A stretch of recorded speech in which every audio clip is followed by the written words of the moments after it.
आम्ही आज बघितलं श्री स्वामी समर्थ समाधी, बाळाप्पा मठ आणि राजेराई मठ. तर आम्ही संध्याकाळच्या वेळी 3 ठिकाणी कसं फिरलो तुम्हाला दाखवतो, चला ते पण चालेल. दुपारच्या वेळेला काय कामं नव्हती, असं टाइमपास करत बसलो होतो. वरच सुशावर झाला पावडर टाकून गेम. आता वाजले होते 4. आम्ही नाटापटा करून निघालो त्या 3 ठिकाणी चालत दर्शन करायला. 2.5-3 किलोमीटरचा प्रवास होता, त्यामुळे आम्ही गारगाता खायला गेलो. तिथून थोड्याच्या अंतरावर होतं बाळाप्पा मठ. आता या ठिकाणी याचं कारण म्हणजे या ठिकाणी होतं श्री स्वामी समर्थ महाराजांचे पायांचे ठसे या चौकोनातून दाखवल्यात. आल्यानंतर श्रीकृष्ण गणपतींचं दर्शन करून घेतलं आणि बाळाप्पा महाराज आणि श्री स्वामी समर्थांचं पण दर्शन घेतलं. आणि या मंदिराची संपूर्ण माहिती आम्ही घेतली या काकांकडून आणि निघालो दुसऱ्या लोकेशनला. वरच जाताना आम्हाला असं पैशाचा बंडल एक गावला. हे पैसे आम्ही ट्रेन मध्ये वापरायला ठेवले. कुठलं देऊळ आहे ते?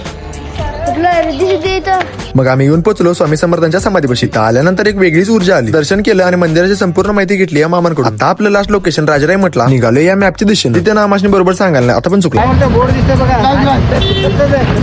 असं रस्ता विचारत आम्ही पोहोचलो राजेराई म्हटला. मंदिर परिसरात शांत वातावरण आहे. मग दर्शन करून आम्ही 10 मिनिटं मंदिर परिसरात बसलो. मग आम्ही 3 लोकेशन आम्ही केले 3 तासात आणि निसर्गाचा आनंद घेत आम्ही निघालो रूमकडे. तर आता आम्हाला रस्ताच गावना. मग आजीने आम्हाला असं सुंदर रस्त्यावर आणून सोडले. तिथून आम्ही अर्धा तासात पोहोचलो आमच्या रूम जवळ. मग हे 2 जण अँड्रॉइड वरून एअरड्रॉप करतो.